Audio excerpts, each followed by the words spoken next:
All right. Good evening, everybody. Welcome to the Monday, January 14th Planning and Development Committee meeting. It is 7:04, and we have a quorum, so I will call us to order. And our first order of business is approval of the minutes of our regular meeting on December 10th. Do I have a motion to approve? Second. Are there any questions or corrections? All in favor of approving the minutes, please say aye. Aye. Opposed, no. Okay, minutes are approved.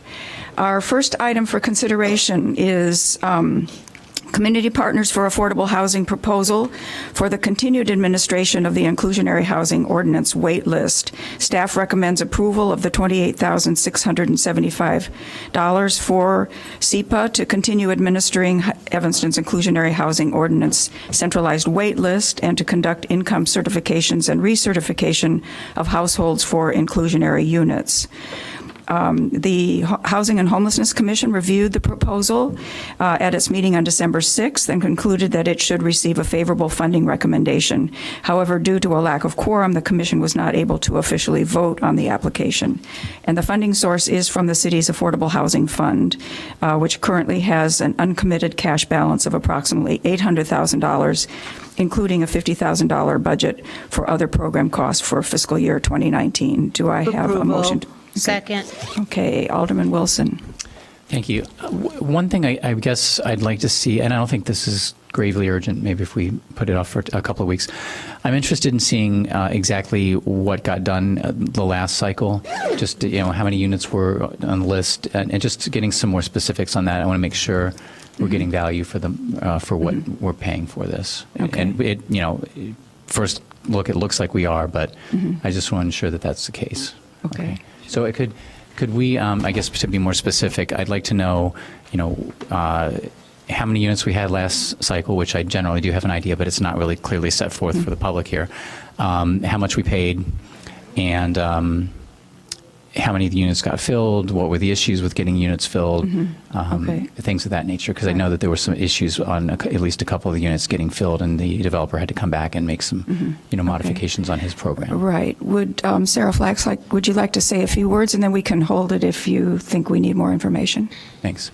Good evening, Chair Revelle and members of the Planning and Development Committee. Sarah Flax, Housing and Grants Manager. Just real top line, one of the things, waitlist management is a lot more complicated than just filling units. When we initially turned over the names that we had for people who were inquiring, and SEPA was taking the information for people who wanted to apply to get on the wait list, we had 320 different households apply. All but 80 were at some level of, we put them on the list, and they are on the list. So there's a lot of other work. The first year was a lot of writing the policies and procedures before we even got to this standpoint, but we can detail all this for you, and I'm happy to do that. We add people all the time. Whenever somebody wants to be on the wait list, they can fill out a form online and they can call, but there tends to be back and forth on every single one of them because there are almost always questions. SEPA has done significant outreach at various meetings throughout the city, and at any time, if anyone wants us to come to the ward meetings or anything like that, please let us know, because we really want to make sure that we're constantly getting people on the wait lists who need affordable housing. We have, in the first year, we have the people, the 2 units at 1620 Central, ultimately the one at 1571, and then the 4 at 828 noise. But there are some interesting things you run into. Market rate developers really are kind of skittish about dealing with people who are not normally their market. And there are certain things, I'll give you an example. At 828 Noise, they have an upfront additional fee that normally people who are lower income don't deal with, and frankly, they were balking because, I don't have the cash.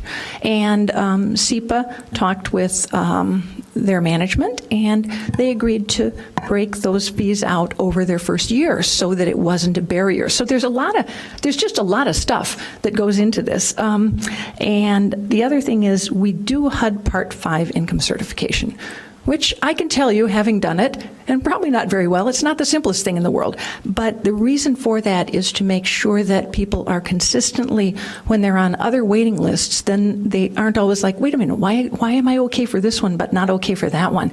Which is really, really confusing for people. They get like, what's going on? We'll be happy to write up a more detailed report of what all they were doing. The other thing is they track all their time very carefully. Okay. And so we can give you all of that. And that'd be great. And I think, it's, I just don't want to keep telling people, I know what I'm doing, trust me. I think if it was in a packet and it doesn't have to be a 100-page Yeah, memo. no, absolutely. We're happy to Just do that. Some of the breakdown to justify the Right. the Happy to do that. All right, thank you. So I'll move to hold it to the next meeting. And Okay. it's for action next time, too. Right, okay, thank you. Alderman Ravel, I have my light on. Alderman Rainey. Sarah, could I ask you a question? What is this fee you're talking about on noise? They just had What is it? I'm going to actually have Amy come up. It's not anything that's not something they can do. It's just they had an extra fee. What's the fee? What is the fee? So, lots of market rate developers have, you can call it whatever you want, but in this case, they called it an administrative fee. And it okay. was in the hundreds of dollars, and it was a barrier to entry for the All low right, income. well, let's run down the applicants. fees. All right, so what is there's a security deposit. In this, yes, I believe at this development there was, but there isn't always. No, well, show me a rental where there's no security There are deposit. some rentals actually in Evanston where there's a larger one-time fee and not a right. security deposit. We Yeah. have a landlord-tenant ordinance that sort of governs fees and things. So how does this fit in with that? I'm very concerned about this extra fee. What is it? Can I just do one quick thing on security Yeah. deposits? Landlords are moving away from security deposits because of the requirements to pay interest on them. And what happens is right now the interest rates are so low that people get checks for like 32 cents and things like this. And I get people who call and say, how is this possible? But the interest rates, and we follow what Chicago does, and it's like 0.01%. And so the costs of that, so they But go to that an didn't upfront fee. happen this year. That's been going on. No, that's been going on for a this while, but that's why some don't have security deposits. Okay, here's what we need, members of the city council. We need a full report on this because our landlord-tenant ordinance governs all of this, and it is definitely out of sync if this is the case. We need to see what the industry is doing today so that we can fashion the ordinance after, make it more reasonable. Yeah. We will do that.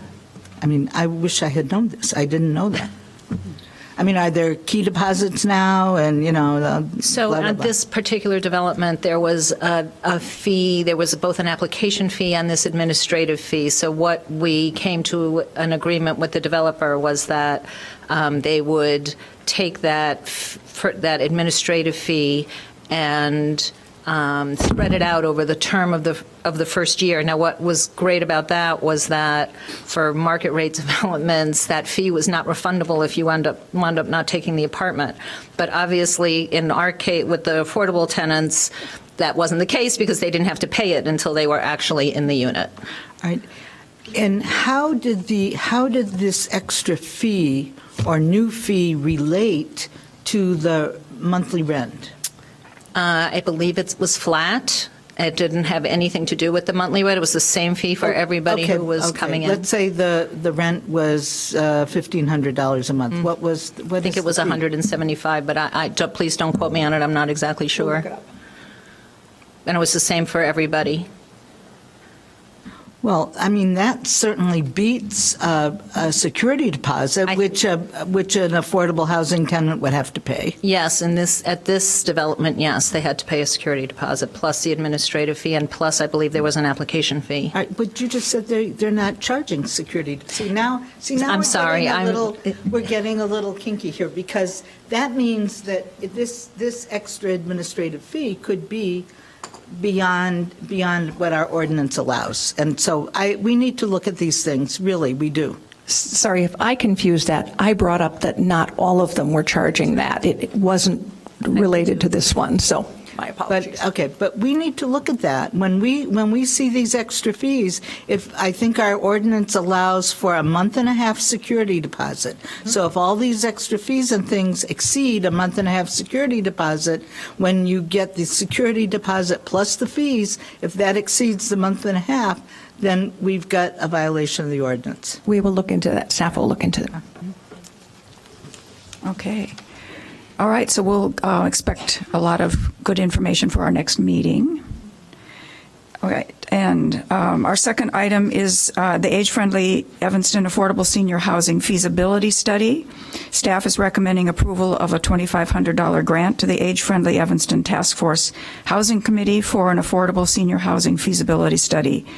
The Housing and Homelessness Commission reviewed the task force's application at its meeting on December 6th and concluded that it should receive a favorable funding recommendation, but due to a lack of quorum, the commission was not able to officially vote on the application. The funding source is from the city's Affordable Housing Fund, which currently has approximately $800,000 in it, with $50,000 budgeted for other program costs. Do I have a motion? Is there any questions or discussion? Well, I have one. Yes, Alderman Rainey. What? Another survey. So what do you think they're really looking for here?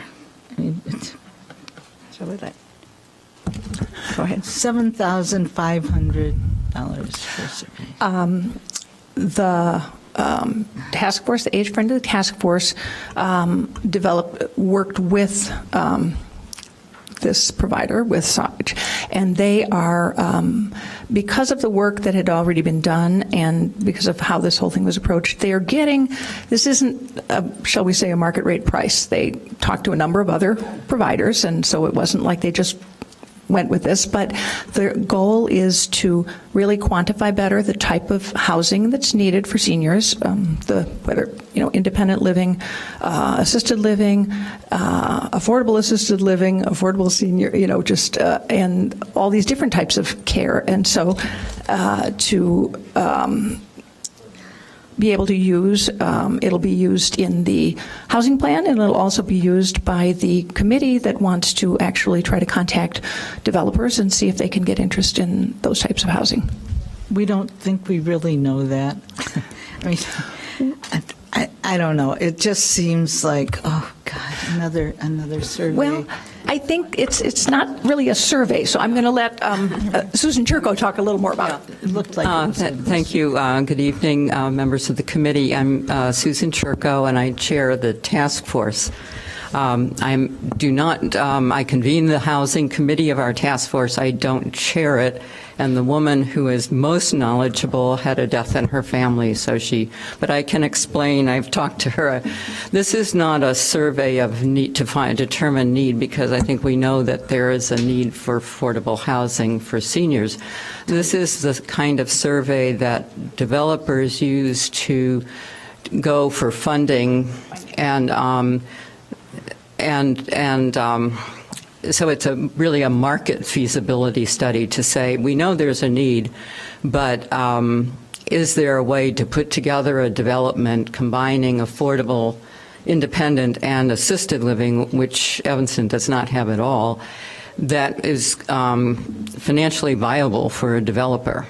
I mean, can it be done in this community given whatever the barriers are in terms of finding land and the demographics and the competition? So it's not a kind of survey that the city would normally do to determine, is there a need for this? This survey would then go to developers and operators to see if there's somebody interested in actually doing it. When you decided to do this, did you know about the Evergreen project on Howard Street? I don't know that was that we did know at the time, because the Housing Committee has been working on this ever since our action plan was approved by the City Council.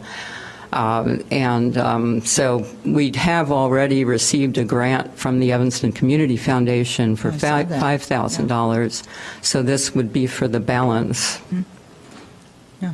I mean, I'm supportive. Yeah. of Okay, it. great. And I mean, we can just take a ride around town and find out where the properties are that you Yeah. could build some large project. Right. There are not many.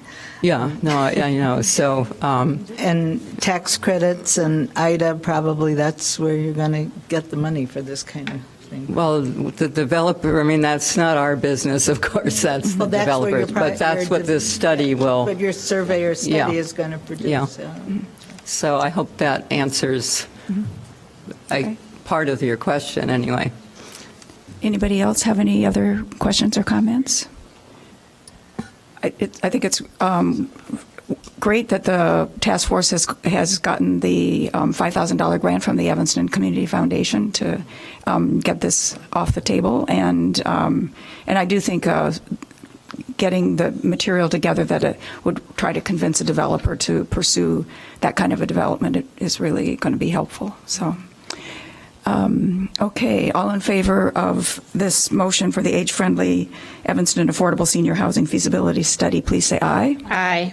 Opposed, no. All right, next. This is Ordinance 2-0-19, amending the City Code, Section 6-3-6-3 on public benefits. The Plan Commission and staff recommend adopting Ordinance 2-0-19, which would revise the regulations relating to public benefits of plan developments. And this is for introduction. Do I have a motion? Move approval. Second. Okay. So this is quite a hefty item. If I don't know if the committee has any comments, questions, thoughts.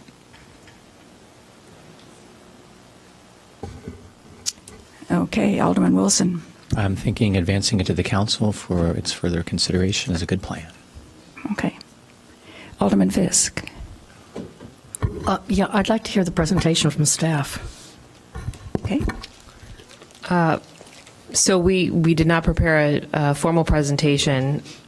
We've come to the council twice to talk about public benefits. We've included the materials from the Plan Commission. They had 2 meetings to discuss.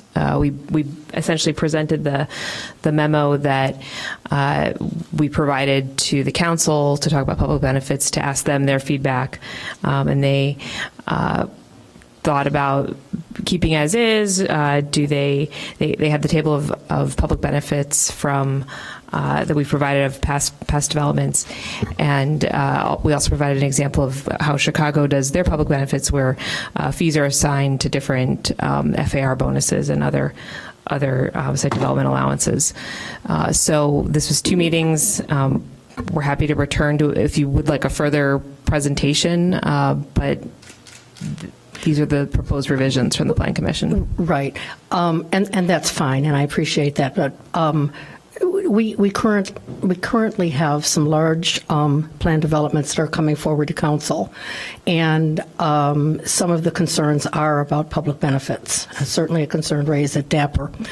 And I just think this is the place for us to do the presentation and to reach the most people in the community as possible.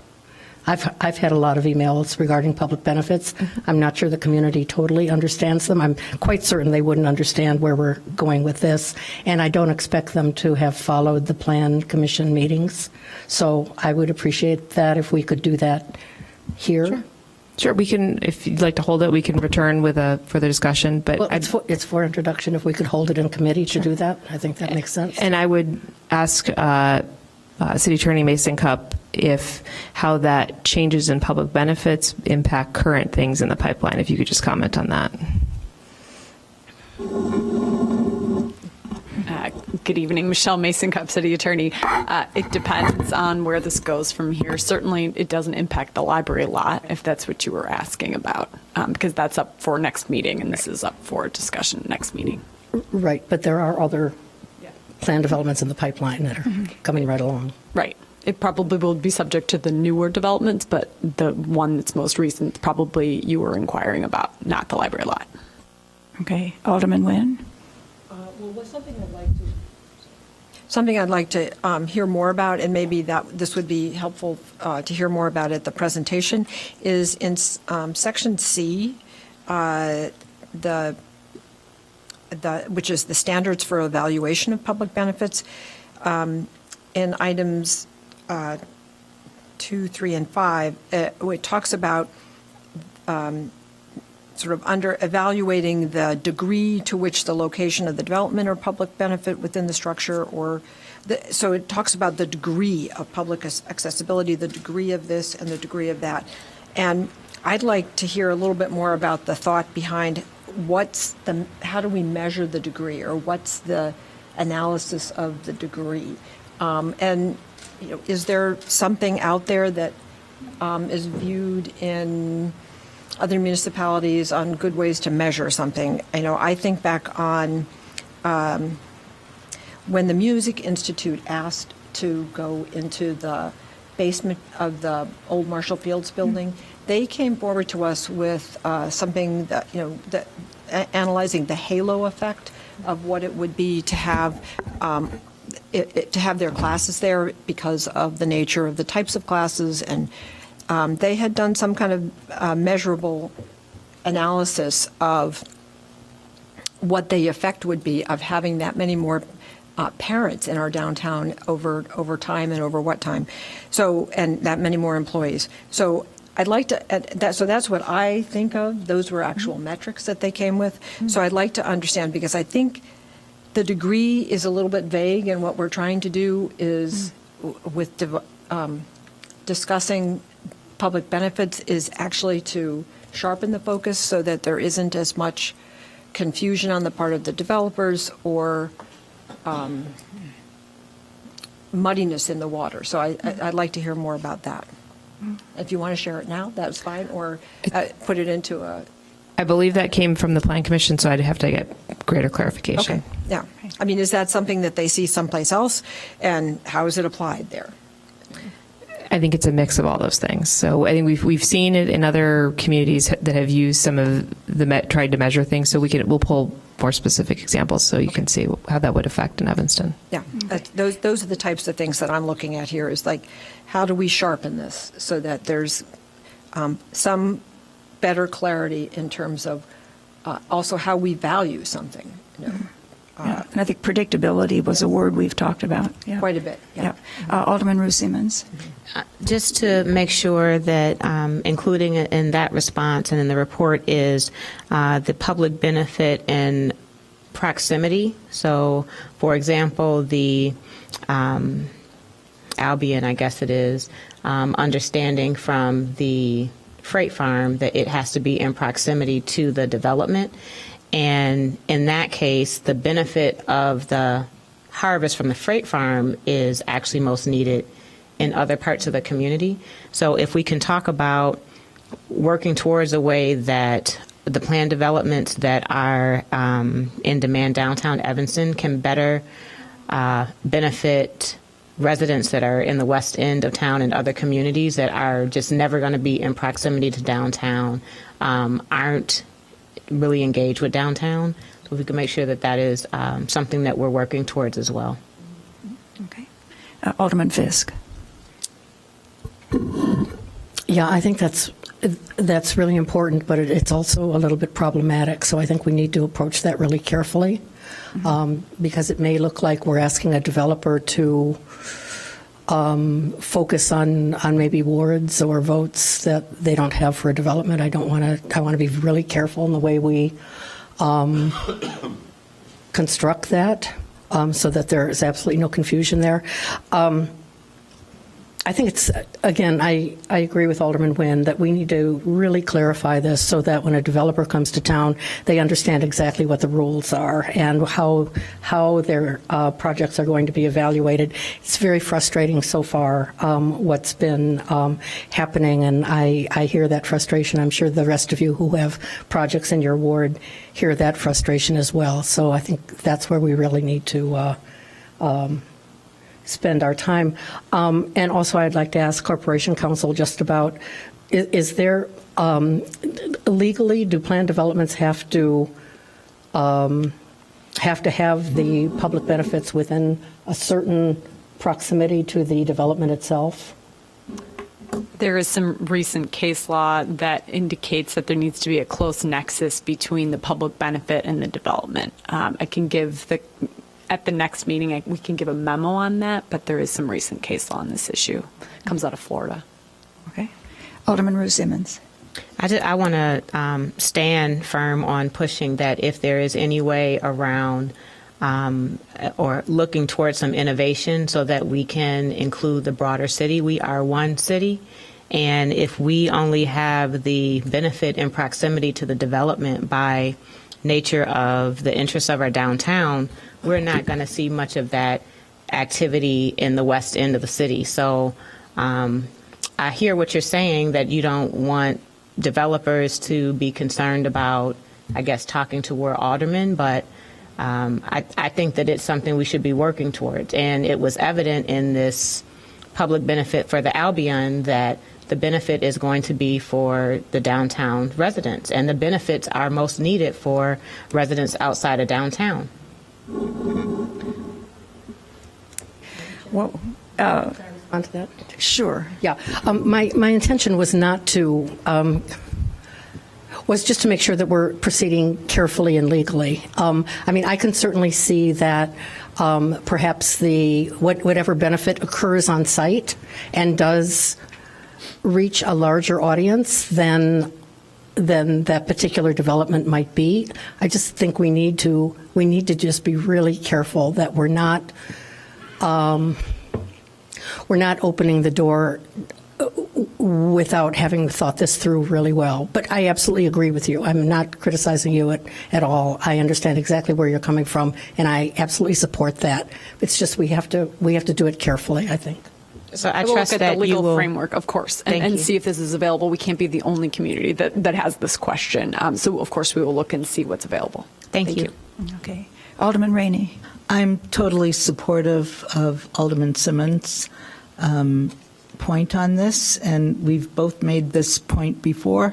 And I would imagine the case law has to do with the developer suing. Is that correct?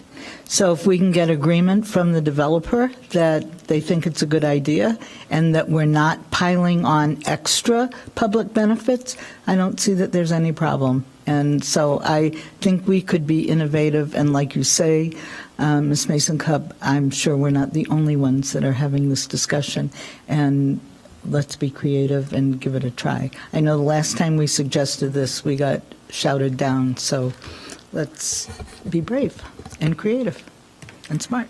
And also, we do support downtown development. We are avid supporters of downtown development, and we should get some benefit from it in some little way. Well, I'm sure. And we are considered public, so public benefit applies to all. Right. Well, we look forward to some legal information there. All right. Well, I do think this was a really good draft from the Plan Commission. I really appreciated that they were articulating goals for us and breaking it down into public benefit categories as a way to really look at what the options are. And I have to agree with Alderman Nguyen that Section C is the part where I felt we needed some clarification. I found a need for clarification just in that beginning paragraph, where we have to decide whether the proposed plan development features have sufficient merit to justify the granting of the site allowances. And then the number one, in particular, the size and capacity of the development, public benefit or provision. I guess I wouldn't know how to apply that. So we look forward to full presentation and good opportunity for questions at our next meeting. Okay, thank you. All right, next. Our fourth item is ordinance 3-0-19. We did what we needed to hold it, right?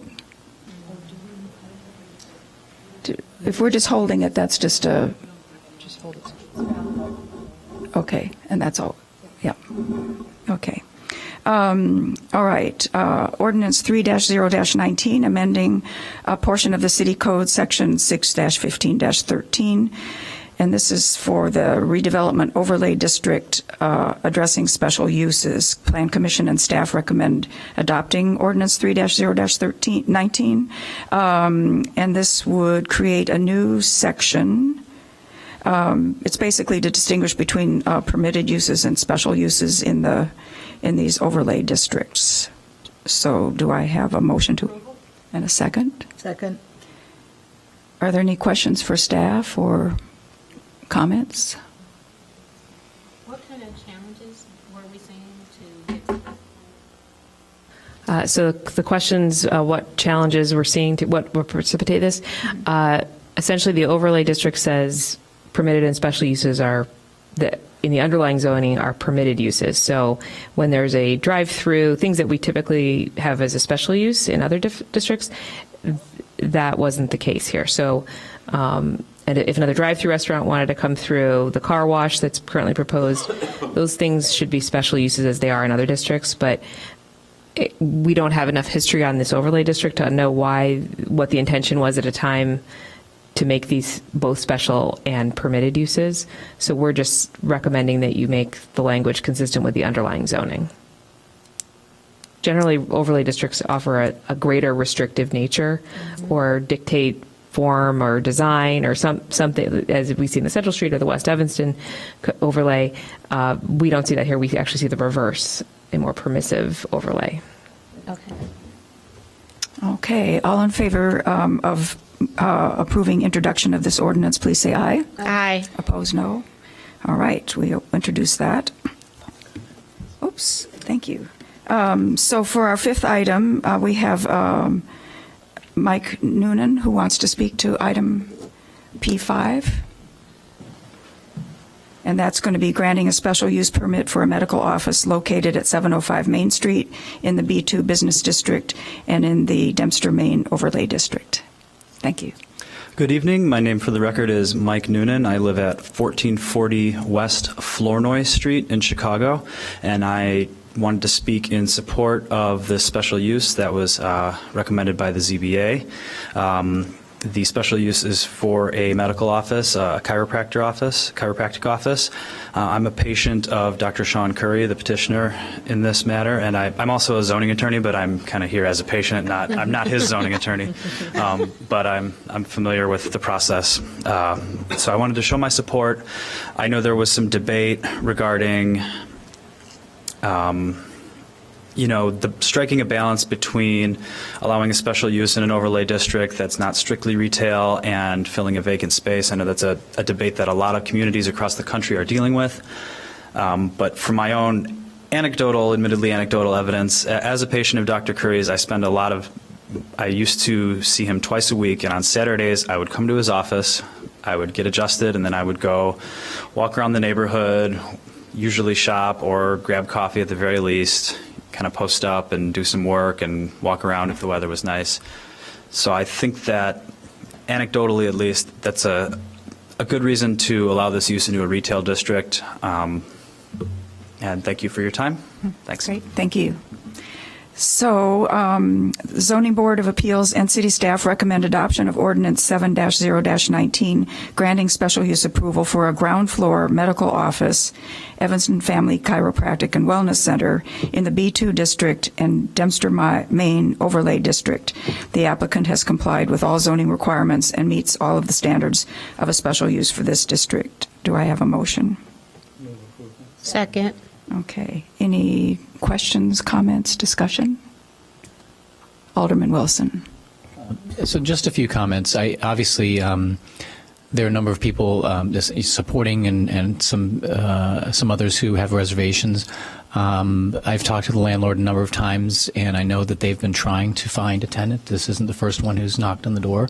And sometimes you don't get things in a perfect world. So I'm hopeful that I know that the configuration is kind of setting out the retail area in the front, so I'm hoping it looks, so it presents in such a way that it's consistent with, the retail, rest of the block. Mm-hmm. But, in the end, an occupied space is better than not an occupied space. And I think also from the perspective of the prior use, this is probably a net improvement because the showroom, while it was beautiful, had very, very little traffic, at least as far as I could perceive. So I think this would be a net gain from where we were at before. And I think it's been vacant for 7, going on 8 months. So, yeah, so it would be good if we could get this going. And so I think we should be supportive of this effort. Great, thanks. Any other comments? Okay, all in favor of introducing this ordinance tonight, please say aye. Aye. Opposed, no. All right. Any items for discussion or communications? Then would someone like to move adjournment? Second. All in favor? Aye. Okay. We are adjourned.